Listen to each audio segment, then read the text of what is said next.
ሰላም ጤና ይስጥልን የተከበራችሁ ተመልካቾቻችን እነሆ የዕለቱ የብስራት የዩቲዩብ የመረጃ ሰዓታችን ተጀምሯል። መረጃዎቹን እየነገርኳችሁ እኔ ሰላማዊ ነጋሲ ከመላው የስቱዲዮ ባለሙያዎች ጋር የጋራ ቆይታ እናደርጋለን። በቅድሚያም ከሀገር ውስጥ ወደ ተገኙ መረጃዎች አልፋለሁ። የኤሌክትሪክ ወርሃዊ ክፍያ ላይ የተደረገ የታሪፍ ጭማሪ አለመኖሩ ተገለጸም። ካለፉት 3 ወራት ወዲህ በኤሌክትሪክ ወርሃዊ ክፍያ ላይ ከፍተኛ ጭማሪ መደረጉን ነዋሪዎች ቅሬታቸውን ለጣቢያችን ብስራት ሬዲዮም ተናግሯል። በጉዳዩ ዙሪያ ብስራት ሬዲዮ ያነጋግራቸው በኢትዮጵያ ኤሌክትሪክ አገልግሎት የማርኬቲንግ ሽያጭና የደንበኞች አገልግሎት ስራ አስፈጻሚ አቶ ኢሳያስ ደንድር ወርሃዊ ክፍያ አጠቃቀምን መሰረት አድርጎ በተቀመጠው መደብ ውስጥ ያለው ታሪፍ ተግባራዊም ይደረጋልን ብሏል። ባለፈው ወር 100 ኪሎዋት የተጠቀመ ደንበኛ በዚህም ወር 100 ኪሎዋት ቢጠቀም በየሩብ ዓመቱ ከሚጨምረው ታሪፍ ውጪ ሌላ ተጨማሪ ጭማሪ እንደማይኖር አቶ ኢሳያስ ጨምረው ገልጿል።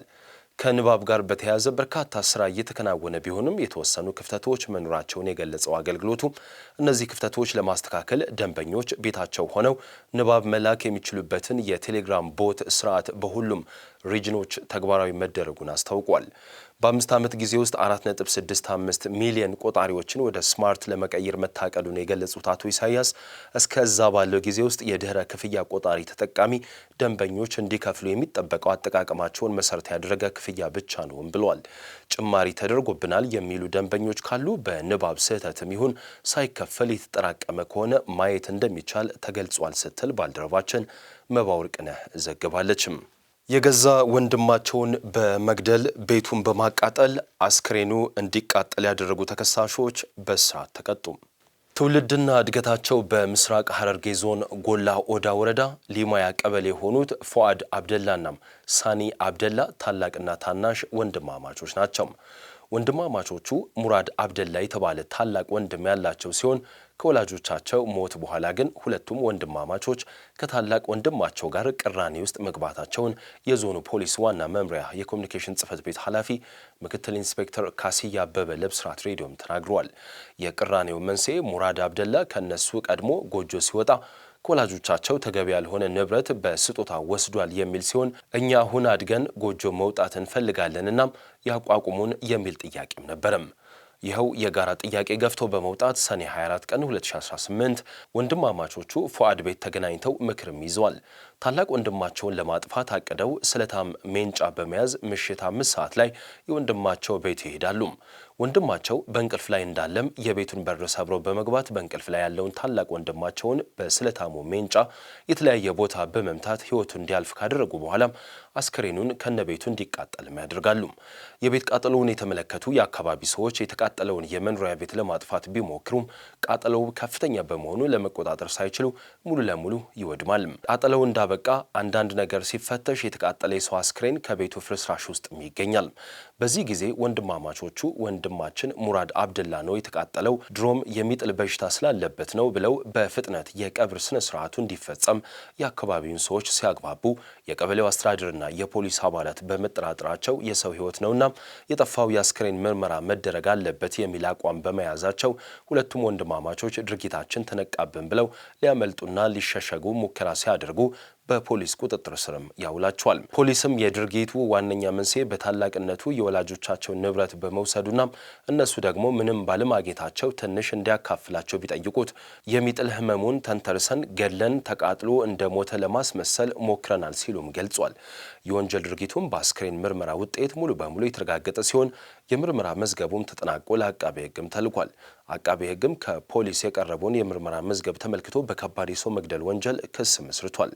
የምስራቅ ሐረርጌ ዞን ከፍተኛ ፍርድ ቤት ሚያዝያ 5 ቀን 2018 ዓ.ም በዋለው ችሎት በወንድማማቾቹ ፉአድ አብደላና ሳኒ አብደላ አስቀድመው ሰውን ለመግደል አስበው በመዘጋጀት የተጠቀሙበት መሳሪያና ዘዴም እጅግ አደገኛ፣ ከባድ፣ ጭካኔ የተሞላበት በመሆኑ በሁለት የቅጣት ማቅለያ ሁለቱም በ19 ዓመት እስራት እንዲቀጡ የወሰነባቸው መሆኑን ምክትል ኢንስፔክተር ካሲያ አበበ ጨምረው ለብስራት ሬዲዮም ተናግረዋል ስትል ሰማር አለባቸው ዘግባለችም። ተመልካቾቻችን አሁን ደግሞ ወደ ዓለም አቀፍ መረጃዎች ስናልፍ ኢራንን እናገኛለን። ኢራን ከአሜሪካ ጋር ፍትሐዊና ሁሉን አቀፍ ስምምነት ማድረግ እንደምትፈልግ ገለጸችም። ኢራን ከአሜሪካ ጋር በሚኖራት ድርድር ፍትሐዊና ሁሉን አቀፍ ስምምነት ካልሆነ በስተቀር እንደማትቀበል የውጭ ጉዳይ ሚኒስትሩ አስታወቁም። ማክሰኞ ዕለት ዶናልድ ትራምፕ ከቴህራን ጋር የሚደረገው ንግግር ትልቅ መሻሻል እያሳየ መሆኑን ተናግሯል።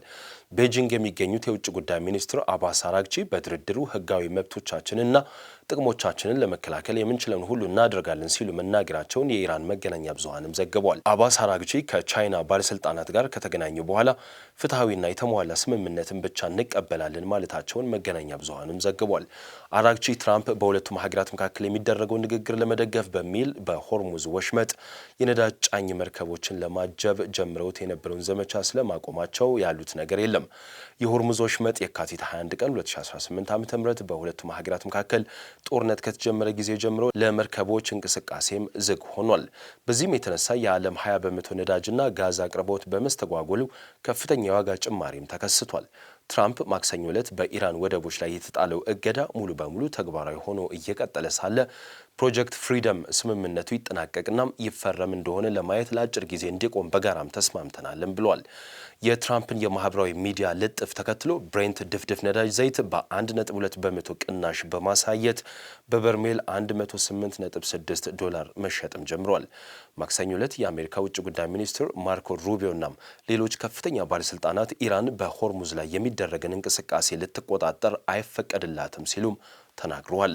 ኢራን በዓለም ዋንጫ ውድድር ላይ የኢራን አብዮታዊ ዘብ ላይ ስድብ እንዳይሰነዘር ፊፋ ዋስትና ይስጠኝ ስትልም ጠየቀችም። የኢራን እግር ኳስ ፌዴሬሽን ዋና ኃላፊ መህዲ ታጅ የኢራን አብዮታዊ ጥበቃና ሌሎች ተቋማት የኢራን ብሔራዊ ቡድን በሰኔ ወር በአሜሪካ የዓለም ዋንጫ ላይ ሲሳተፍ እንዳይሰደብ ፊፋ ዋስትና እንዲሰጥ ጠይቀናልን ብሏል። በአሜሪካ ለጉዟችን ዋስትና እንፈልጋለን። የስርዓታችንን ምልክቶች በተለይም የኢራን አብዮታዊ ጥበቃ ኮርፖሬሽን የመሳደብ መብት የላቸውም ሲሉ ታጅ መናገራቸውን ሮይተርስ የዜና ወኪልም ዘግቧል። የምንሄደው ወደ ዓለም ዋንጫ ነው። ለዚሁ ብቁ የሆነን ሲሆን አስተናጋጃችን ፊፋ እንጂ ትራምፕ ወይም አሜሪካ አይደሉም ብሏል። እኛን ማስተናገድ ከተቀበሉ ወታደራዊ ተቋማችንን በምንም መልኩ መሳደብ እንደሌለባቸው መቀበል አለባቸው ሲሉም አክለዋል። ይህ አስተያየት የተሰማው ታጅን ጨምሮ የኢራን የእግር ኳስ ልዑካን በኢሚግሬሽን ባለስልጣናት ክብር በጎደለው ድርጊት ባለፈው ሳምንት ካናዳ ከመግባት ከተመለሱ በኋላ ነው። የካናዳ ባለስልጣናት ዘግይተው እንደተናገሩት ከሆነም የታጅ ቪዛ በአየር ላይ ያሉ ከኢራን አብዮታዊ ዘብ ጋር ባለው ግንኙነት ተሰርዟልም ብሏል። ካናዳና አሜሪካ የኢራን አብዮታዊ ዘብን እንደ አሸባሪ ድርጅትም ሰይመውታል። የፊፋ ዋና ጸሐፊ ማቲያስ ግራፍስትሮም በኋላ ላይ ለኢራን እግር ኳስ ፌዴሬሽን በደብዳቤ በካናዳ ድርጊት መጸጸታቸውንና የልዑካን ቡድኑን ወደ ዙሪክ በመጋበዝ የዓለም ዋንጫ ዝግጅት ላይ እንዲወያይም ጋብዘዋል። ታጅ እንዲህ አይነት ዋስትና ካለና ኃላፊነቱ በግልጽ ከታሰበ በካናዳ ውስጥ እንደተፈጠረው አይነት ክስተት እንደገና አይከሰትም ብሏል። ዩናይትድ ስቴትስ፣ ካናዳና ሜክሲኮ ከሰኔ 11 እስከ ጁላይ 19 የሚካሄደውን የዓለም ዋንጫን በማዘጋጀት ላይ ናቸው።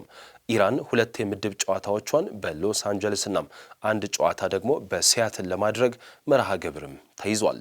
የተከበራችሁ ተመልካቾቻችን የዕለቱ የብስራት የመረጃ ሰዓታችንም የተከታተላችሁት ይመስል ነበረ። መረጃዎቹን ወደ እናንተ በማድረስ እኔ ሰላማዊ ነጋሲ ከመላው የስቱዲዮ ባለሙያዎች ጋር የጋራ ቆይታ አድረግን። ሰላም።